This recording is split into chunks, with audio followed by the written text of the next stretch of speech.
My name's Lee Mullin. I'm a technical specialist for Autodesk. I joined a small startup company up in Sheffield, a British company, about 11 years ago, called Navisworks. We joined as part of the Autodesk acquisition about 2007. Since then, my role's grown and changed. I now look after construction from a technical side across Europe, particularly Northern Europe and those nations that are looking at much more advanced ways of using BIM. So the UK BIM mandate being very important there. Now what I'm going to do is I'm going to talk you through a lot of the technology which we're providing, which might help and solve some problems with level 2. We know a lot of it is used in industry, and over the previous BIM Prospects conferences we've come and talked to you about how we've worked and improved on IFC, how we've been able to use Vault, our data management solution, as a common data environment, and Kobe export from Revit. As the standards have started solidifying over this last year, we've been able to add a lot more tools to that tool set, and that's what we're going to talk about. So I'm going to talk about level 4. Maybe not. Okay. So what we're seeing in the industry is lots of people are trying to get ahead of themselves. As Mervyn Richards said yesterday, until we've got level 2 fully embedded, we're not even going to be able to start with level 3. It's going to be worked out in the background. It's going to be something which will come to the industry. But for now, let's just try and get level 2 more embedded within industry. This was Monday. I'm sure you all remember. This is what happened. There's been lots of panic about this transition within the industry and how that's going to work. I think everyone expected Armageddon when we got to Monday, and it didn't happen. There's just a realisation, and I think this conference is testament to that it's now just about getting things done. It's about making sure we get the entire industry up to this standard, across infrastructure and building. And that's something I'm going to concentrate on today. So this is actually H-Day in Sweden back in 1967. This is the day where they moved from the left-hand side of the road to the right-hand side of the road for driving. To make sure that change happened, they reduced the number of traffic on the streets that day. They changed 8,000 buses. They bought 1,000 new buses that all drove on the left-hand side, yeah, to make sure that change happened. And yeah, it was chaos when it started, and it didn't happen quite as they wanted to. But give it a few weeks, and this became the norm. And I think that's what we're seeing with level 2.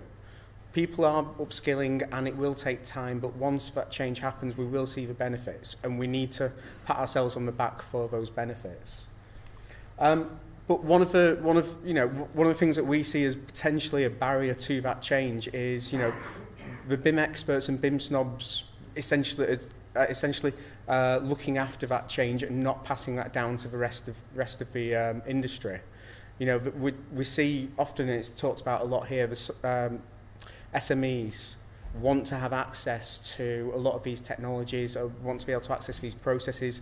They want to be able to access good quality data and standards that are happening throughout the industry. So if you think about in Sweden, if the only people that were told how to drive on the other side of the road were the bus drivers, and then everyone else gets let back on, you're going to have chaos. So what we want to do is make sure that rather than it being 10% of the industry that know how to do this stuff, who potentially are in the critical path if someone decides to leave the company, what happens if they leave? So what we want to do is talk about how we can make for the 80-90% of the companies to be able to understand how this technology affects their day-to-day workflow, and maybe just how their processes change. So I'm going to talk about quite a few things today. It's going to be a real roller coaster of an hour before your lunch. So I'm going to talk about key principles around level 2. So things like classification, Kobe, common data environments. Today we're launching something that was mentioned at last year's conference, a Navisworks Kobe export tool. So we're going to launch that today. If you look on the social media links, you'll be able to find that already. But we're also going to talk about how that's important for more than just buildings. And we're going to have Tom Hughes from Mott MacDonald come and join us on stage later to talk about how they've been able to use that tool and the standard classification tools to be able to deliver on level 2 BIM. So if we take away all the documents, essentially what we're looking at level 2 is a much more summarised version, which is define what's needed, create a plan, ensure everyone's capable of delivering on that plan, generating the information, managing documents, simplifying, and complying with the rules. That's essentially what we've been doing for many years. It's just that we don't always talk about it. But now we've got a more formal process to work within. A lot of people will focus on, certain parts of this, and that's how you do level 2. For example, a common data environment, you get your common data environment and everything else is sorted. Well, not without defining what your plan is. How many people dive straight into their designs without actually understanding what they need to design? So what we want to do is show how at different levels of this we can help in various forms. So first I want to talk about classification. And the building classification that you should all be aware of is Uniclass 2015. There's been updates to that recently, and what we've provided is a free tool that plugs into Revit that allows you to assign classifications to objects within your models. That was updated with the new version of Uniclass 15 less than a week after it was released, so that's now available. So to give you a video of how that works, essentially you select what classification system you're working to. This does also support American classification systems like Uniformat and Masterclass. We're seeing that happen on some of, for example, the Middle East jobs, where they're using a combination of the UK standards and some of the US ones. And we can also add custom classification systems to that as well. So if you, in your industry or in your company, you need additional classification information in there as well, you can do that. And what this will do is this will essentially add some Uniclass. Oh, sorry. I'll have to play that again. I apologise.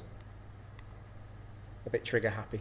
But what that allows you to do is essentially create some Uniclass fields against any of your objects, which can then be filled with information on, for example, the products or the systems which they associate to.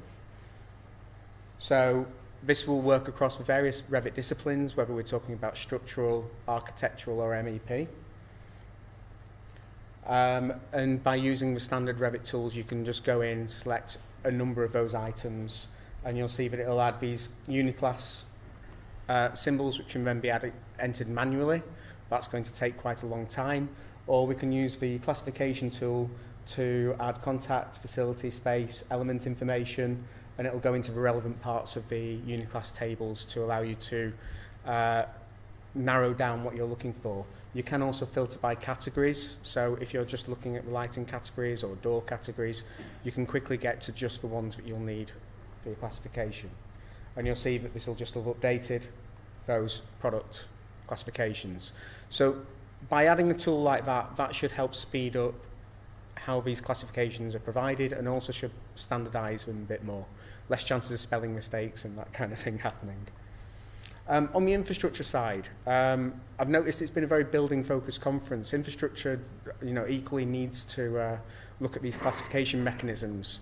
So within our civil product, Civil 3D, we've implemented tools to allow to add property sets within the tools. So essentially these, and we'll demonstrate this, these will allow you to reference groups of properties which need to be added to a model.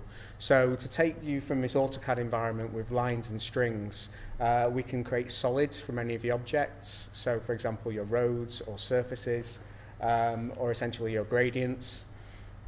We can then start adding property sets, and you'll see again it's just added a number of fields which can then be filled in to add classification data, maybe different levels of detail information, which Tom will cover a little bit later in the work that he's been doing. And the point of classification is to speak that common language from design through to construction through to facilities management. So having that information within the model means you can now then take this downstream into a Navisworks, out to an IFC, and also into tools such as our BIM 360 portfolio for people being able to work on site. So that information is then available to then do your clash detections or to do your, your more advanced quantifications, things like that. Standardizing processes. Now, there's many tools within most of our suites which allow you to set up templates and different ways of working with the products.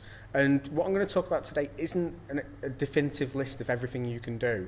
I know that there'll be people in this room who will have done more than this. But for example, using standard things like projects and shared parameters within Revit can be used to then drive your sheet creation from the model. So, for example, here we've got drawing numbers, status information, status codes, revision codes, and various other items. By using things like these shared parameters, we can then derive lots of information in the model. Now, hopefully most of you already know this if you are working in that environment, but we know lots of people don't, and particularly for small, medium enterprises, we're seeing a lot of efficiency gains that can be done with some of this stuff. So by using the schedule, you can then go in and manually start editing all of this information. So then you can start changing your revisions or changing the usage purpose of a particular sheet. So when you send out your next set of documentation, that will all be consistent. So what that will then do is that will then update all the information within the sheet, so then that can be used downstream as well. And we'll talk a little bit later about our documentation, our CDE environment, BIM 360 docs, which can either use this information from a Revit model, or you can also use title block extraction. So if you've got all these 2D sheets, you can start getting it in a more consistent way.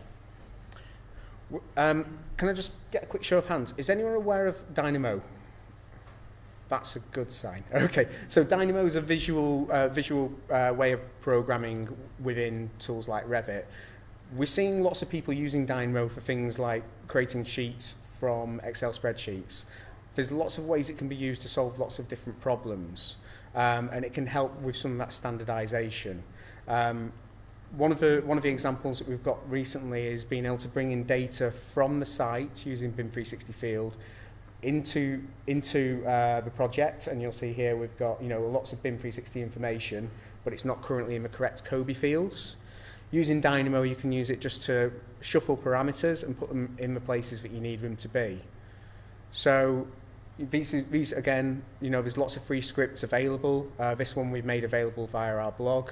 So there's lots of ways you can speed up the way you do some of this work and standardize the way in which you do work. And you'll see all that information is available now within the Kobe fields, so then that can be exported out. So the common data environment is a very interesting area.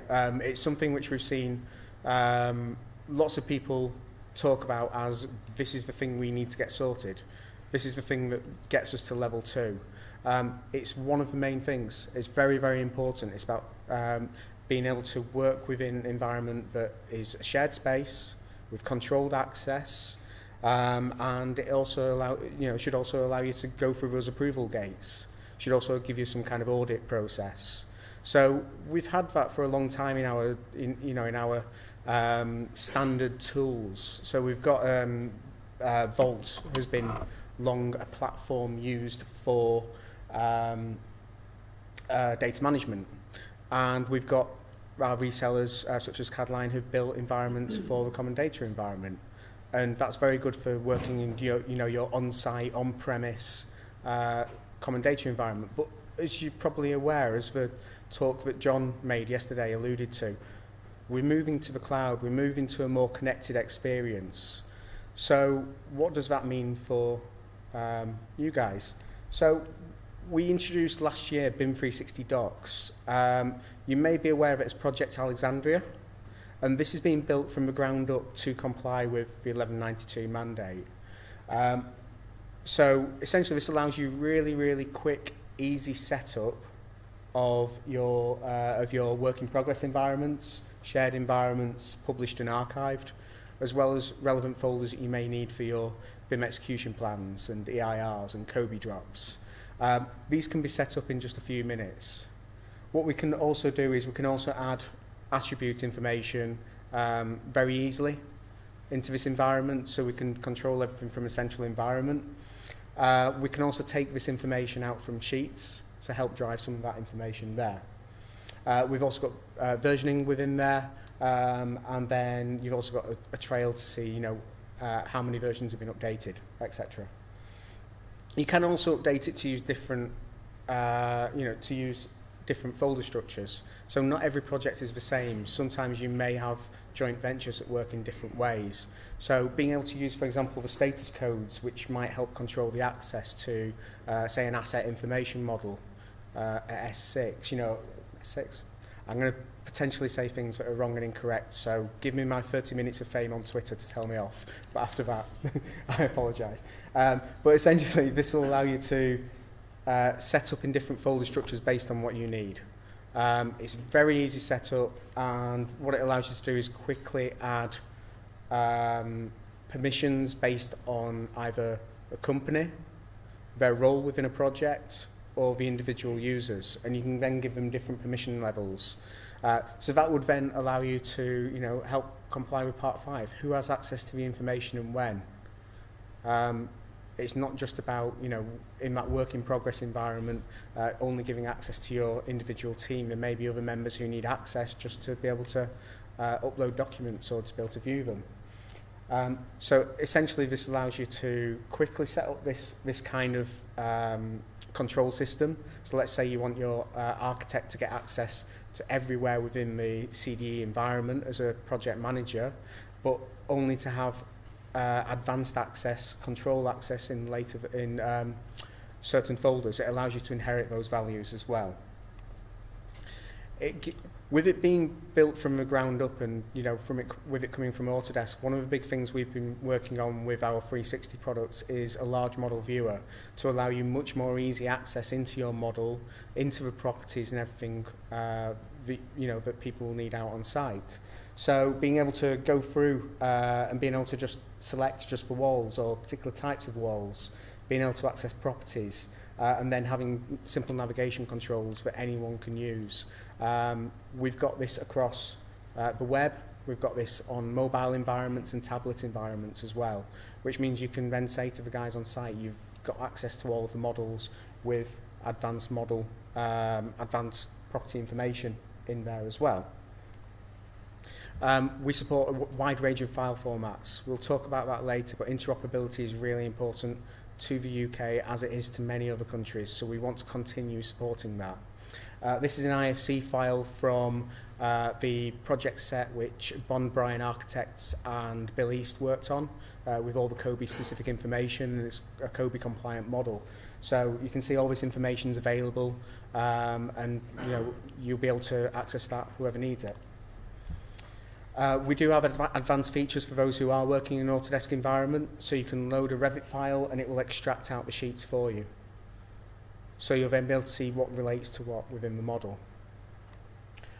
We've also got this title block extraction. So if you've got your 2D sheets from various different places, you'll then be able to extract, for example, the status codes, the sheet titles, the drawing numbers, all from your 2D drawings. And this isn't futures, this is available today. You can access this, you get access to a 30-day free trial, after which it will continue to be free, but you'll got some paid access as well to some of the more advanced features, which we'll talk about in a little bit. We've got the ability to do markup, so you can start looking at your issues as you're creating them, and you can do that in 2D as well as 3D. And then you've obviously got the ability to put statuses on these to make sure that they're closed out before you're passing it on from a work in progress to a shared environment, for example. And we're constantly updating this. This came out globally at the end of January. I think it was very last day of January. We've had several updates since, and this is one which came out on Friday, which is essentially your RFI process. Issues from your mobile devices onto any of your models or 2D sheets, and then these can be sent to any other member of the project team.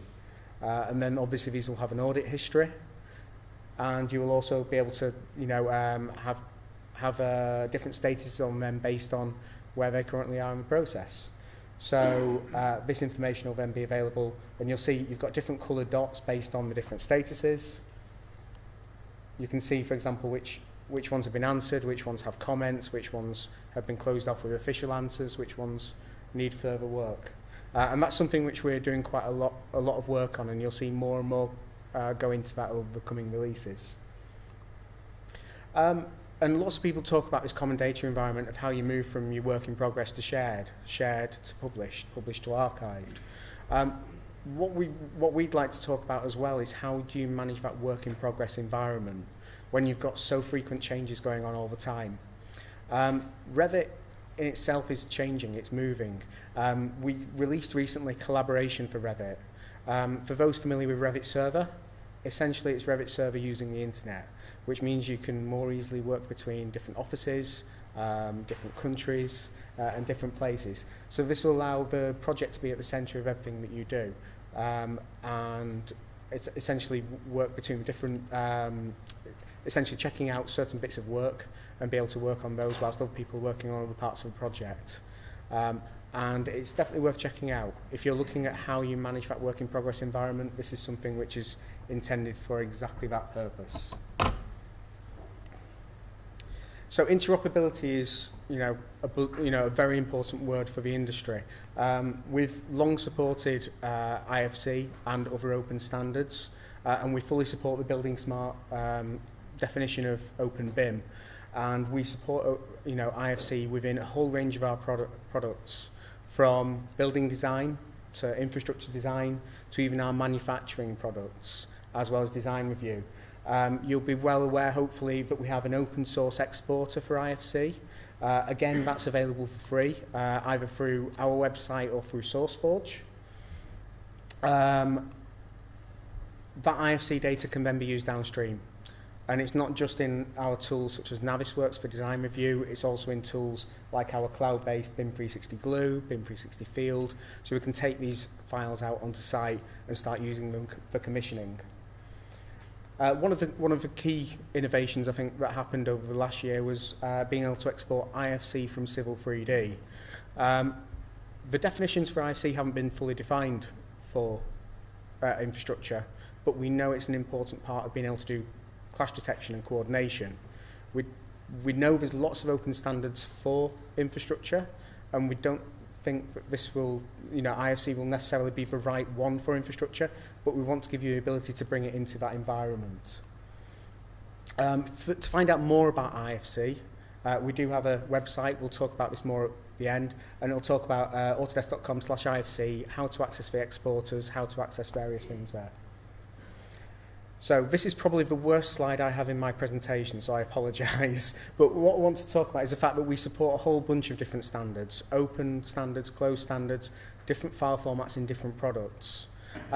If you think about where the industry is going, we're moving to a more prefabricated environment, which means more manufacturing tools will be used on these projects. We've also got lots more of these different projects, that are going to be using infrastructure standards, and there's lots of those standards out there already that work really well, and we want to support them wherever we can. We think it's important to our processes. We think it's important to processes where you're not using all of our software to do different things. So we're going to continue working in that area. Validation's a key area, and it has been talked about this morning. Being able to not only put in the data, but make sure that it's there in the first place. So on the building side, we've got the Revit Model Checker. Again, this is another free tool. What we've got is we've brought TJ Meehan over from the developers of the Kobe exporter, the classification tool, and this model checker, who will be able to demonstrate in the breaks how these tools work. But essentially, this allows you to run checks on your model to make sure that things are there, make sure that the data has been filled in. Being able to create your own checks using a really simple wizard interface. So this is a quick demonstration of how that works. So essentially, this allows you to configure what you're looking for, what tests you're wanting to put into place. We can also set up wizards to add additional checks. We've got a configurator that allows you to say, should this information be present or not present, and then to be able to go through and essentially run those tests. So this means that somebody who might not necessarily be a Revit user can open this up, open up the Revit model, and run a simple check to make sure that everything that's meant to be there is there. And it will create a bunch of different reports which can then be passed out either back to design teams or to other teams that may need them. So this can go through the individual files, it can also go through the linked files as well. And you'll see at the end we get a nice simple interface which will just tell you, have you passed or failed these tests? And if you've not, how do we go into that particular object to then find out how we improve it? So we can go in and we can see for each of the individual linked files what's missing, what's available, and then we can also see what's passed, if it's failed, how it's failed, why it's failed, and we can also select the object as well. Okay, and we can also export that out to HTML or copy to a clipboard for further use. COBie. COBie seems to be another word of the day today. So COBie is something on the building side you're probably all aware. Can I just get a show of hands who is aware of the COBie exporter for Revit? Okay, awesome. So that's it's obviously out there. Essentially, this is, you know, again, getting updated and working with our classification tools and model checker tools. So then you can start running checks to make sure that your COBie data is compliant, make sure that your classification data goes across to your COBie fields as well. So hopefully, you know, most of you have seen roughly how this works. This allows you to add your contact information, save that for future projects, set it up against different standards, so in this case the UK one and Uniclass, and then be able to go through the different types, components, and essentially be able to modify what you're going to be exporting and how you're going to be exporting it. So if you just need a COBie export, COBie drop of all your doors, you can then go in and make those modifications. We've also added a parameter mapper to allow you to go in and make those mappings yourself if you don't want to use the ones that are in the product. And you'll see that essentially this essentially creates COBie data, COBie fields for all of your objects, and then essentially we just need to fill them in with the right data. So here you can see that this is going to run through the extension, and this is going to, I was going to update this video, allows you to add the zone information to certain items as well. So again, you can use that information downstream. But hopefully you're all familiar with this, as you should have seen this many times from previous presentations and what's currently available. How many people knew you could export from Revit COBie as part of the IFC? Okay. Hopefully this shouldn't be too much news, but with COBie being a subset of IFC, we can make sure that you export, I think it's the extended model, FM handover extended model view. So essentially you want to use the COBie export tool again to populate those fields and put them in the right places. But then when you export out to IFC and select using this open source exporter, the extended handover, FM handover view, you can then export it out that way as well. But the thing which, you know, I think is probably something I've been asked, you know, dozens of times over the last couple of years is when are we going to have a COBie exporter for Navisworks? As we've got all these different file formats, as we've got all these different types of ways of working, from infrastructure to manufacturing to your building design, we can't necessarily get everything over to IFC. It might be right in certain places, but what we want to do is we want to bring that all into a single environment and then be able to map any of those fields to any of the COBie fields. So today we're launching the COBie Navisworks extension. We've got a link at the end, so I'll make sure you've got time to take a picture of the link. But essentially it allows you to set up mappings from any of the properties within the model, or multiple properties within the model, to the various COBie fields. You can then select that template, you can select multiple you can add additional templates as you go along for either different software providers, so for example ArchiCAD or Tekla. It allows you to do that, and then it allows you just to view that information within that 3D environment. So just to run through what we have. So again, just using the IFC that Bill East and that team have been working on. This IFC file has got all the COBie information already embedded, but it might not necessarily. You might want to map to existing fields within your model. And you'll see all this information is already available within there. We do have higher res versions of these videos available on YouTube as well, so you'll be able to come back and watch those if you need to. So essentially, we select the model, or we select a selection set or search set or portion of that model, and then we can pull in all of the data that are related to those COBie fields and that template into the COBie pane. So what this will then allow you to do is, as you can see, this is pulled across the contact information, facility information, floors, spaces, any information that's already within there, and then you can see, you know, we've got nice easy access to look at, for example, the toilet grab bar. We can start filling information within that environment, or as I'll show you in a second, we can export a filtered version of that out to Excel for subcontractors to work on perhaps and add additional information. That's why I've got the water. So this also allows you, as you can see, so any of the items that have got that space information attached to them can be selectable as well.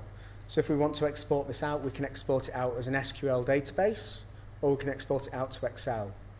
So depending on the way you work, this will allow you, you know, hopefully fairly flexible ways of working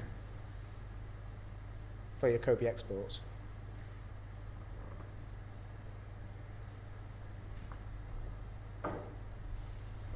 Okay, this is the first release of the tool. We're hoping to make, you know, more changes as we go along. One of the things that we've got here is the ability to filter based on different parameters. So it could just be we're looking for windows here, and this is just selected the windows. Can export that out to Excel, and then we can send that to, like I say, a manufacturer or subcontractor to go and fill that information in based on what's required. We do actually have a tool in there as well to help set up your COBie drops.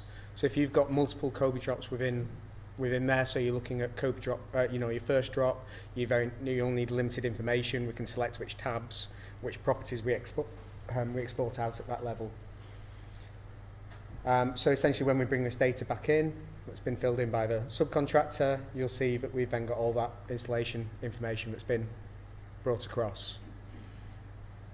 So when we're talking about having a federated COBie drop at the end of a project, this should help with some of those problems. It's been in beta for about 3 months now, and some of the quotes we've got back from some of our customers have been very positive, and we're working with them to make sure any changes that need to go into it. So Mike Turpin from Capita was very complimentary, as were Skanska.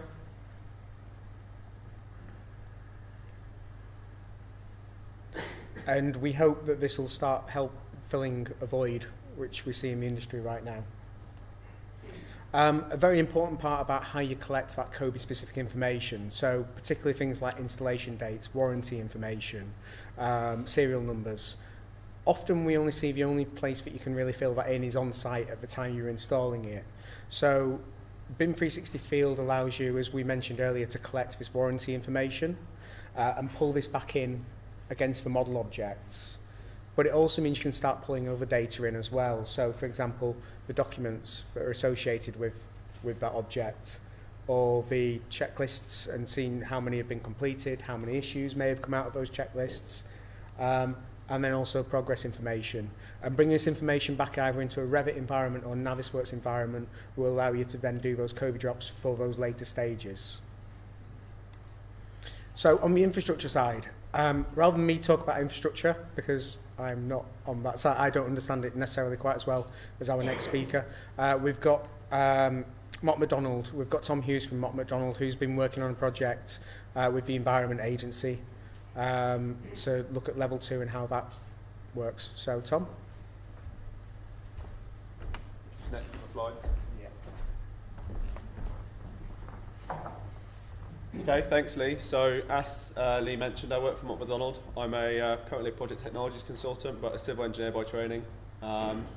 I'm going to look today at something that I've been working with Lee and with some of the other technical specialists from Autodesk, which is Kobe in, Kobe out for infrastructure. So my background, I actually, kind of with a bit of hindsight today, some of the BIM campus presentation, I was really lucky. I did a university course 10 years ago, and during that course I used Civil 3D for one of my design projects. And so immediately after leaving that and joining Mott MacDonald, that was sort of acknowledged, and I've been doing that ever since. So yeah, I think there's a real sort of identification, there's value in that training. As I say, as part of that and as part of my work with Mott MacDonald, I sit on the Autodesk Infrastructure Futures, which is some of the sort of access to the beta software, and it allows us to trial out some workflows in advance of the general release. So that's what we've done for some of the work on the Environment Agency, and we're going to look at how we can use the Environment Agency's asset management capacity program to really push the Kobe in, Kobe out workflows. So I mentioned the Environment Agency. I've got Lee's slide there about the UK Level 2 requirements, and actually, a bit of the sort of the flip side of that doom and gloom earlier, the Environment Agency are brilliant. Like I'll stand up here and say it, they're really, really good. They have definite leadership internally, and they have gone through the requirements for Level 2 and sort of informed client. Every single one of their tenders on this water environment management framework comes out with an EIR and an IDP for the scope. So, absolutely brilliant. My involvement came as a technology consultant, helping the project teams respond to those as pre-BEPs, and then also in post-award developing BIM execution plans for project delivery. As part of that, I've now joined the Environment Agency's BIM Supplier Working Group. So there's 10 organisations on that working group. We meet monthly, and it's a great opportunity for us all to share success stories. So this was actually done for the WEM working group, and then Lee's asked me to present it here today. So I think my arrow is a little bit offside as we've resized the slides today, but that arrow there is the Kobe part of the EA's Level 2 track. And what does that look like for the EA? Well, what the EA have been doing on their side is defining at an asset level what data they need to manage across their whole portfolio of assets. So, I've definitely heard Kobe be referred to as a suitcase before. I came up with this analogy today, but I'm going to say it's more like a shopping trolley. And the reason I'm going to say that, they're both capable of moving things around, but actually what you need is you need a shopping list. And this is what the Environment Agency have done by defining those at an asset level, what data they need to maintain those assets. They're giving the supply chain that shopping list. Some stats, I guess, for like the CAMC sort of asset requirements for Kobe. So there's 52 principal assets across the Environment Agency's portfolio. They're sort of grouped into 10 key sort of collections. That creates below those assets, there's 330 components and a total of 2,800 individual asset definitions as part of that CAMC program. So this is just looking at sort of my bite of the elephant, if you like, and what I've done as part of the Autodesk Gunslingers for this year. So that's taking a bit of project work you're doing and doing it in an environment where you're looking at using the beta tools on Technology Preview to push some of the workflows. So I happen to be working with a project team developing a BEP. They're looking at the design and construction of a flood defence wall for a town in the southwest of England. So critical national infrastructure, defending thousands of houses against potential flooding. And you can see here, this is very quickly me working with the project team in this case, as to how we were going to define that graphically in Civil 3D. So it's 10 points, some links and a bit of solid. It's very, very simple. When you look at it from a data perspective, it's a single feature, but it's one of 14 in the flood defence wall system, and just for that one feature, 63 CAMC attributes. So you can see there that balance between the graphical level of detail and the non-graphical level of information. And we talked about property set definitions, and I thought I'd maybe give a little anecdote here. There's the adage of what happens in Vegas stays in Vegas, but there's a good story from Autodesk University this year. We've spoken in the UK about the importance of property data sets within infrastructure products. And during the Gunslinger event at Autodesk University, some of the American counterparts really questioned what property data sets were used for, why they were going to be valuable. And it was the product lead for Civil 3D referred to the small English contingent at the back of the room as the guys with the cool accents. And he was saying, it's for you guys. You're the ones that have got the requirements for this data. You're the ones that can define what you need. You've got clients with data requirements. And I think that's a really, really, really positive thing. I think as someone working in the industry and seeing how a major software vendor in the US is responding to UK requirements and actually following through and delivering it, it's key. And what we did as part of the Gunslinger workflow was we took, for that particular asset type, flood defence wall, we took the dataset definition, and the EA really helpfully had categorised those based on level of development. So we basically split that shopping list up into a different stage of the project workflow when we need that information. And so through the property set mapping, we married that across. So we've got information that's needed at stage 1, information that's needed at stage 3, information that's needed at stage 6. And then this is how we deliver it in Civil 3D. So this was one of the things that I was really keen to look at. One of the features that was available as technology preview was the ability to reference styles. So rather than having to create those property set definitions over and over and over again, I can create a simple style template. Any of my design files, I can then reference those and then add, using the add property sets to that linear asset. So in that case, it's the flood defence wall was created using that subassembly. And then as part of the extended data, those property data sets become available. They're all structured around that, the environment agency sort of breakdown in terms of the deliverables and the data sets. So I mean, that's great. Put some information into a Civil 3D file. I mean, it is actually a big move forward, but it doesn't really provide as much, much use. So in terms of using that data downstream, the environment agency within their EIR identify Navisworks as their preferred method of viewing 3D objects, or 3D deliverables, I should say. So first thing was take that Civil 3D file, put that into Navisworks, and then transmit that Navisworks file, and all that property data set goes with it. So Lee sort of covered that earlier. That's great, really good. The environment agent can see that information in a graphical interface, but it's still not really satisfying that data requirement. We're not getting the information out again. So that's principally where I began working with Lee, probably 5 or 6 months ago now, using the beta tool for Navisworks, which has now been released. And what that allowed us to do, because principally here we'd got an employer's information requirements in terms of the COBie information requirements structured in a COBie spreadsheet, which we then populated through the design application. We could also map that COBie spreadsheet back into the data exporter within Navisworks. So what we're able to do is push that information from COBie into Civil 3D, from Civil 3D into Navisworks, from Navisworks back out into a COBie formatted Excel spreadsheet. So the outcomes, really briefly, we've got a working proof of concept. This was something that I did as part of the UK Gunslingers this year, so it's a 2-day event. This has been presented to the Environment Agency. They're very, very keen on this process.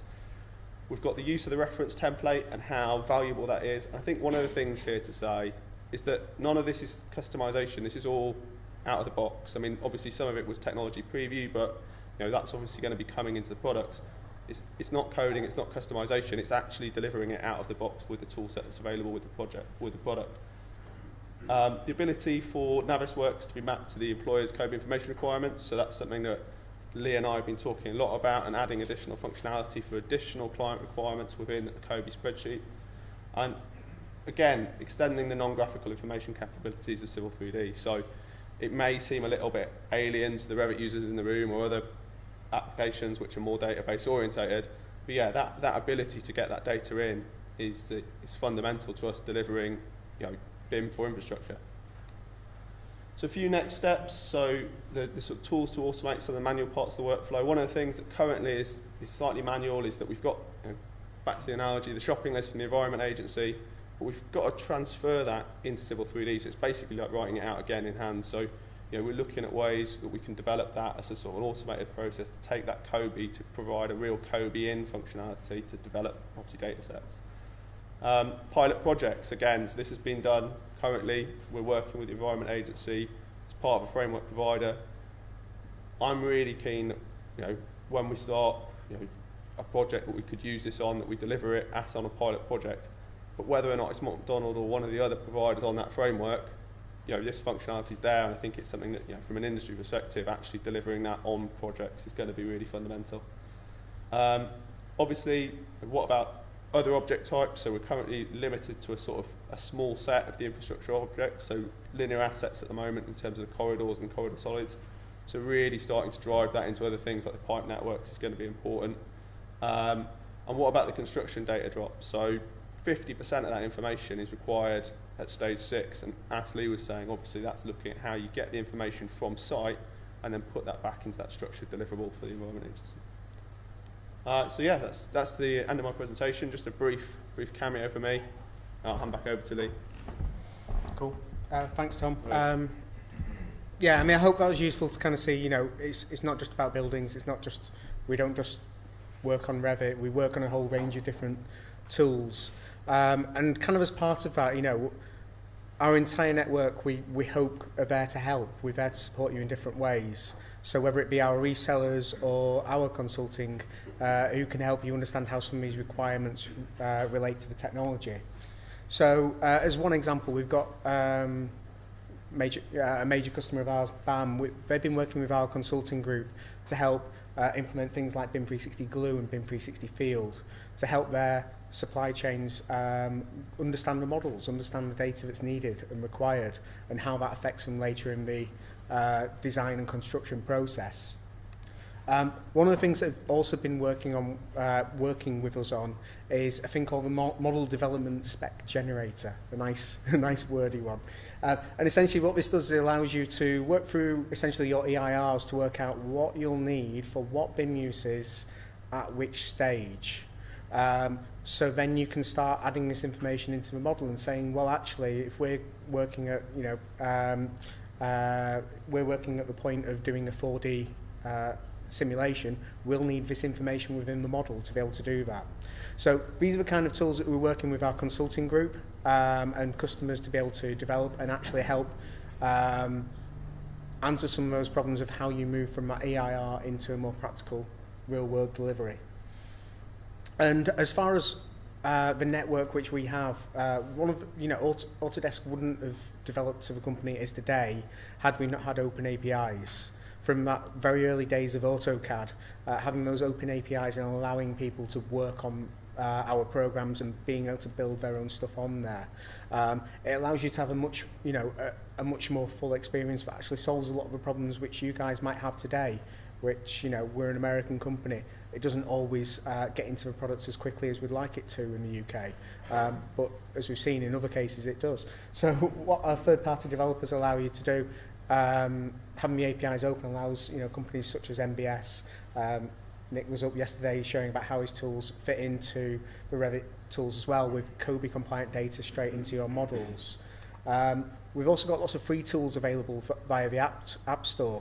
So that little X at the top corner of Revit or Navisworks or Civil 3D, that'll go through to a whole wealth of different developers who've created fixes or created tools which help with automating some of these processes. For example, XRev helps with that revisioning system. So something that a lot of people have been getting their heads around within the mandate. How do they manage this revisioning system? And that's a tool which might help. We've also got tools like iConstruct, which go into Navisworks. Now, this is really useful because it allows you to export IFCs out of Navisworks or reorder the models or strip down data. But it also allows you to take maybe some of those dumb 3D objects and start adding information. So in this case, we've got a bunch of steel columns that we can start adding classification to. So where we don't always have our supply chain up to speed or they're not quite there yet, we can start still working in that environment.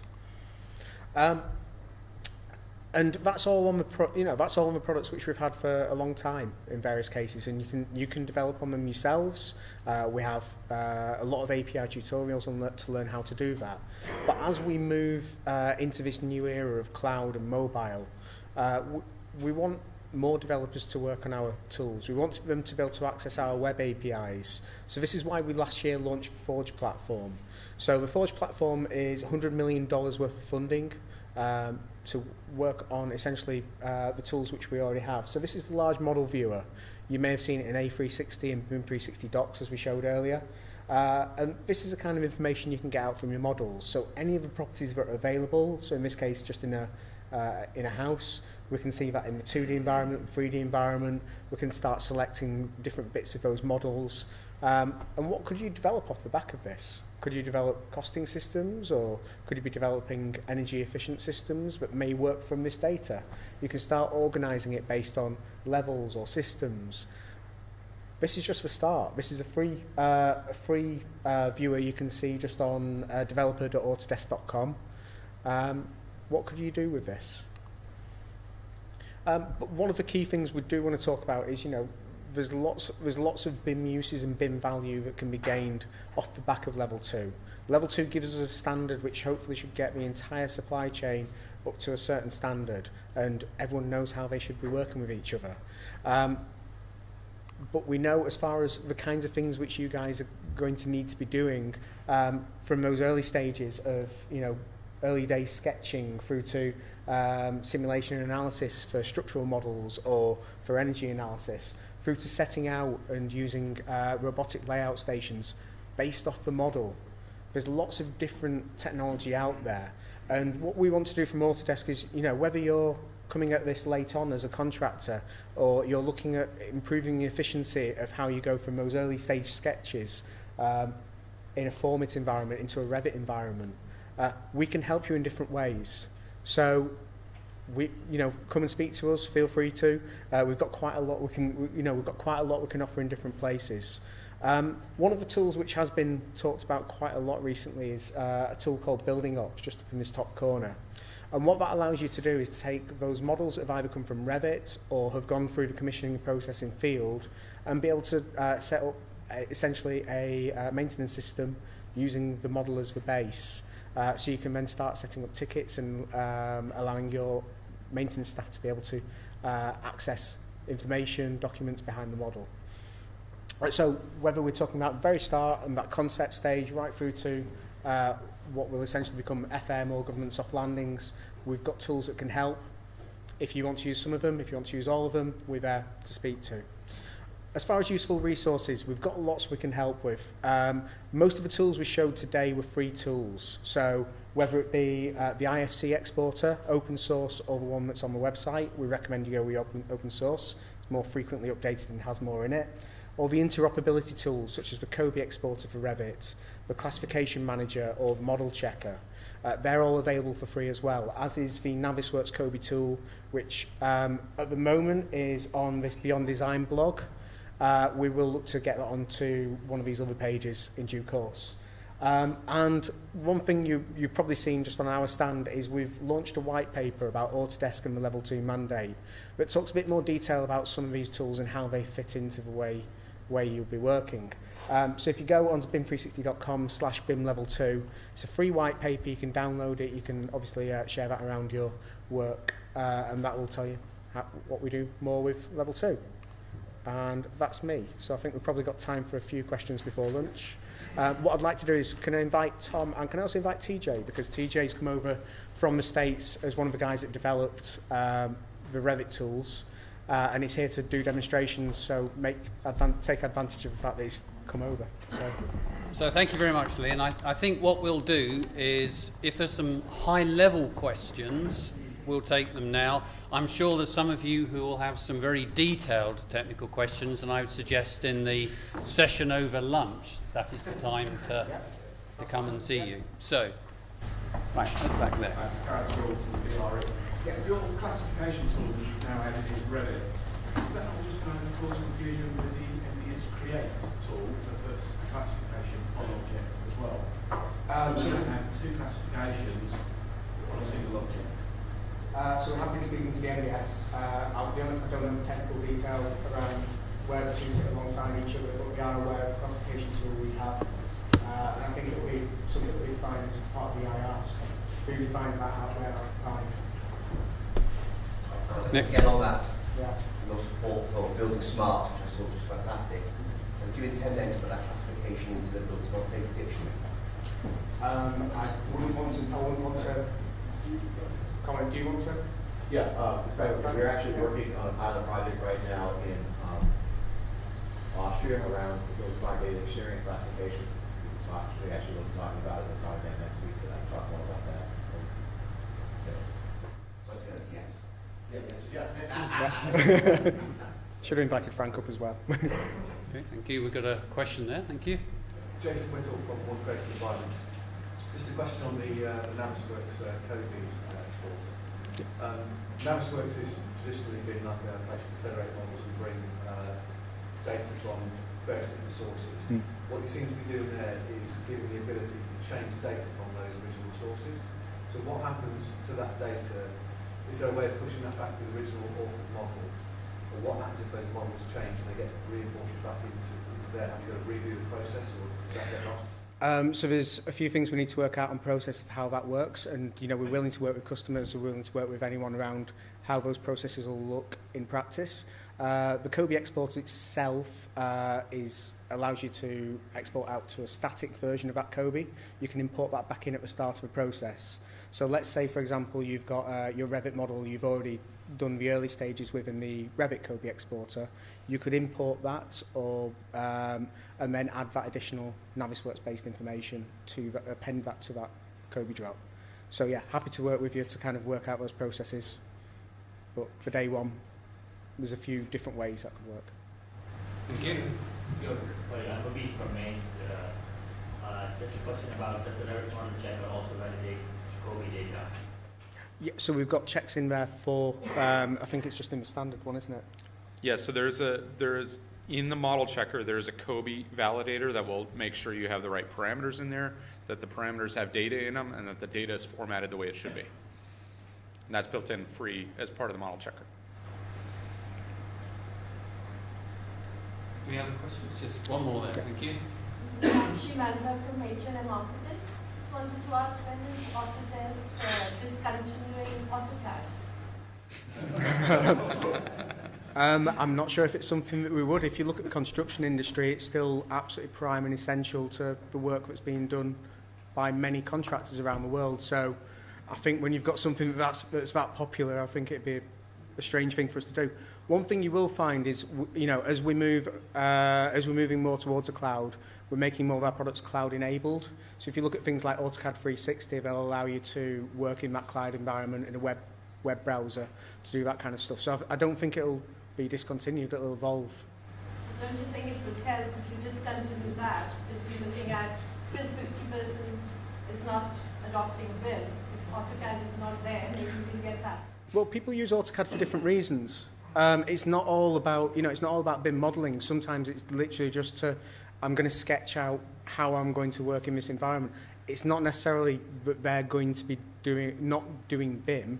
They may be working for a BIM model. They just need to work out how something's physically going to, they need to communicate something to the guys on site. And it's not necessarily, a non-BIM process. But there are a lot of people we would like who are currently on AutoCAD-based products to maybe look at some of these BIM, BIM tools like Revit. And I think we'll do more on that area to help move the industry. Okay, I'll take one last question from the back there. Sorry, from BRE. Just wanted to ask whether Autodesk are going to be supporting after the move will be in the future. That was a question we got yesterday, wasn't it? As well. It works for me. Yeah. I can't remember what the answer was as well because I don't think I answered it. You have to cheat with an app. Yeah. Cheat with an app. There we go. Thank you for that, Paul. That's why there's a Revit API. Yes. That's why developers like us can build tools to do that. Okay, thank you all very much. But just before you leave, can we please once again thank all of our speakers from this. Good on you.